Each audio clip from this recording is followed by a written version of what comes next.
आज देश के माननीय सर्वोच्च न्यायालय ने जो फैसला दिया है, ये फैसला दिल्ली के 2 करोड़ लोगों की जीत है। ये फैसला अरविंद केजरीवाल जी के संघर्षों की जीत है, उनके जज्बे की जीत है, उनके लगन की जीत है।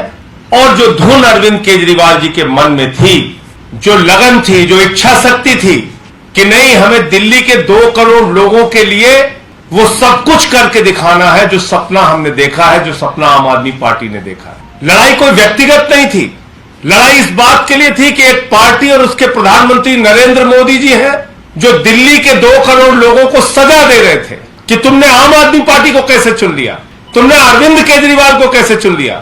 हम तुम्हारा मोहल्ला क्लिनिक नहीं बनने देंगे, हम तुम्हारे सरकारी स्कूल नहीं बनने देंगे, हम तुम्हारी शिक्षा व्यवस्था ठीक नहीं होने देंगे, अरे हम तुम्हारे घर घर के राशन पहुंचाने की योजना तक पे रोक लगाएंगे। ये जो एक दुर्भावनापूर्ण राजनीति थी, आज माननीय सर्वोच्च न्यायालय के फैसले ने प्रधानमंत्री नरेंद्र मोदी के उस दुर्भावनापूर्ण राजनीति के ऊपर विराम लगाने का काम किया है। और इस फैसले ने यह भी साबित किया है कि किस तरीके से केंद्र की सरकार, नरेंद्र मोदी जी की सरकार, लोकतांत्रिक ढंग से प्रचंड बहुमत से चुनी हुई अरविंद केजरीवाल जी की सरकार का गला घोट रही थी, किस तरीके से उनके काम में अड़ंगे डाल रही थी, किस तरीके से उनके काम में रोड़े अटका रही थी। यह आज इस फैसले से साबित हुआ है।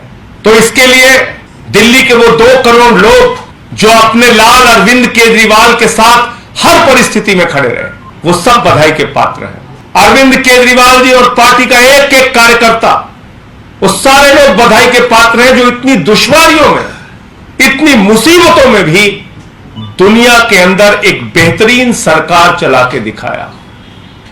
केजरीवाल जी का गुनाह क्या था, क्या गलती थी उनकी? उन्होंने कहा हमें दिल्ली के सरकारी स्कूल अच्छे करने हैं। कौन से सरकारी स्कूल? जो केजरीवाल साहब के मुख्यमंत्री बनने के पहले जिन सरकारी स्कूलों में मकड़ी के जाले लगे हुए थे, वहां टाट पट्टी पर बच्चे बैठ के पढ़ते थे, बच्चों के लिए टॉयलेट का इंतजाम नहीं था। उन सरकारी स्कूलों को अरविंद केजरीवाल जी ने, मनीष सिसोदिया जी ने इतना बेहतरीन बनाया कि अमेरिका के राष्ट्रपति की पत्नी हिंदुस्तान आई तो उसने कहा हमें अरविंद केजरीवाल और मनीष सिसोदिया ने जो सरकारी स्कूल बनाया वो स्कूल देखना है। यह काम उन्होंने किया। सरकारी स्कूलों में स्विमिंग पूल का निर्माण, एथलीट के ग्राउंड, हॉकी के ग्राउंड, सरकारी स्कूलों के टीचर्स को विदेशों में ट्रेनिंग के लिए भेजना। 8 साल से इंटर का रिजल्ट सरकारी स्कूलों का प्राइवेट स्कूलों से बेहतर आ रहा है। यह काम दिल्ली में किया। मोहल्ला क्लिनिक का एक बेहतरीन मॉडल दिया जिसकी चर्चा पूरी दुनिया में हो रही है। डोर टू डोर राशन की स्कीम लागू करना चाहते थे, नहीं होने दिया। मोहल्ला क्लिनिक की संख्या बढ़ाना चाहते थे, उस पर रोक लगा के बैठे।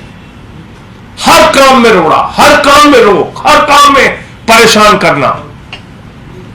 लेकिन जो कहा जाता है कि सत्य परेशान हो सकता है, पराजित नहीं हो सकता, वो बात आज सब सच साबित हुई।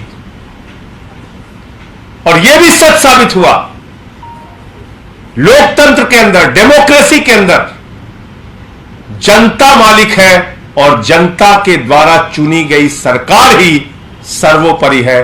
कोई एलजी, कोई लाट साहब, कोई राज्यपाल सर्वोपरि नहीं है। कोई लाट साहब बॉस नहीं हो सकता एक चुनी हुई सरकार के ऊपर।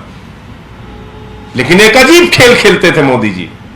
2 करोड़ लोग प्रचंड बहुमत से चुन के अरविंद केजरीवाल जी को भेजते थे, वो इनके ऊपर एक लाट साहब बिठाल देते थे, वो कहते थे डंडे से चलाओ।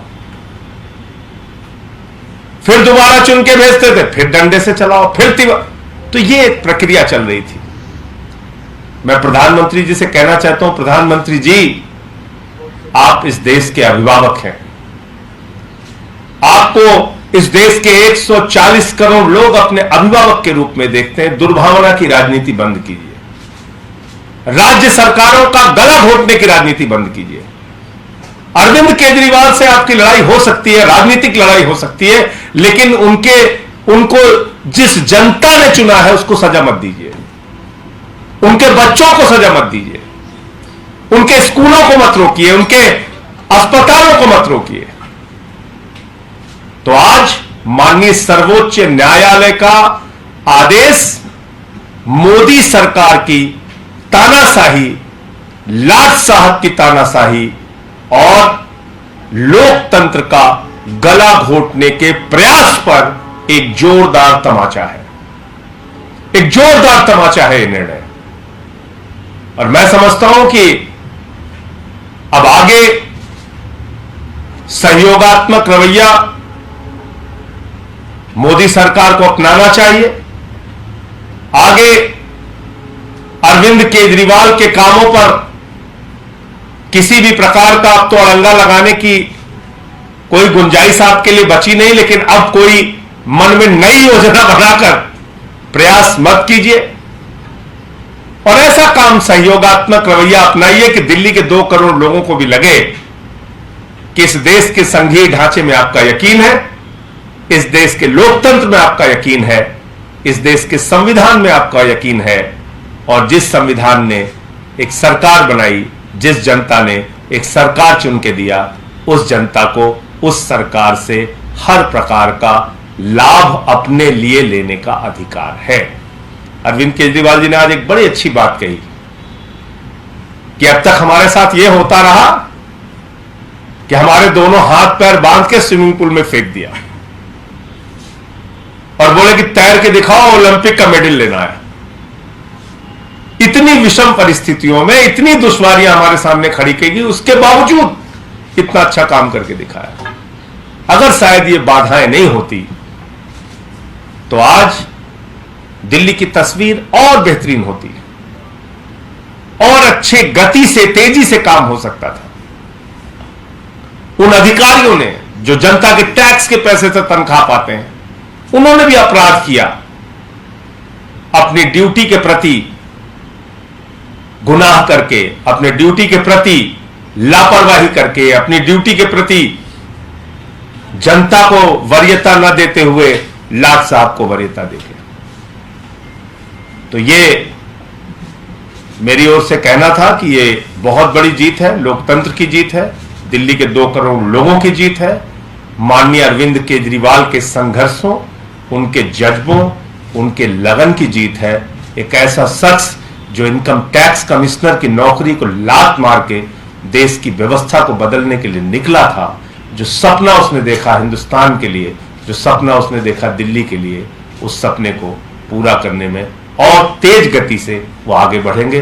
सर्वोच्च न्यायालय का फैसला हम सब के लिए स्वागत है। आज सुप्रीम कोर्ट का जो ऑर्डर आया है, ये कई मायनों में बहुत ही ऐतिहासिक ऑर्डर है। दिल्ली के लोगों की बहुत बड़ी जीत है। दिल्ली के लोगों के साथ जो अभी तक अन्याय होता आया, उनके साथ माननीय सुप्रीम कोर्ट ने न्याय किया है। आज से 8 साल पहले 23 मई 2015 को, हमारी 14 फरवरी 2015 को सरकार बनी थी। फरवरी, मार्च, अप्रैल, मई 3 महीने के अंदर, सरकार बनने के 3 महीने के अंदर ही जैसी हमारी सरकार बनी, 67 सीट आई। 3 महीने के अंदर ही प्रधानमंत्री जी ने एक आदेश पारित करवाया केंद्र सरकार से कि दिल्ली के सर्विसेज के मामले अब दिल्ली की मुख्यमंत्री के पास नहीं रहेंगे, वो एलजी के पास रहेंगे या केंद्र सरकार के पास रहेंगे। इसका क्या मतलब हुआ? इसका मतलब ये हुआ कि दिल्ली सरकार में काम करने वाले जितने भी ऑफिसर हैं, जितने भी कर्मचारी हैं, ऊपर से लेके नीचे तक, आईएएस अफसर से क्लास ए से लेके क्लास 4 कर्मचारी तक, चपरासी तक, सारे कर्मचारियों की ट्रांसफ़र पोस्टिंग, उनकी डिसिप्लिनरी प्रोसीडिंग्स, नई अपॉइंटमेंट, पोस्ट क्रिएट करना, पोस्ट एबॉलिश करना, पक्के करना, ये सारा जो है ये अब दिल्ली की चुनी हुई सरकार के पास नहीं होगा। यानी कि अगर मैं मुख्यमंत्री हूँ, मेरे सामने कोई कर्मचारी रिश्वत ले रहा है, मैं उसे सस्पेंड भी नहीं कर सकता, मैं उसकी ट्रांसफ़र नहीं कर सकता। एजुकेशन सेक्रेटरी कौन होगा ये हम नहीं तय कर सकते, हेल्थ सेक्रेटरी कौन होगा ये हम नहीं तय कर सकते। ये आदेश प्रधानमंत्री जी ने 23 मई 2015 को पारित किया।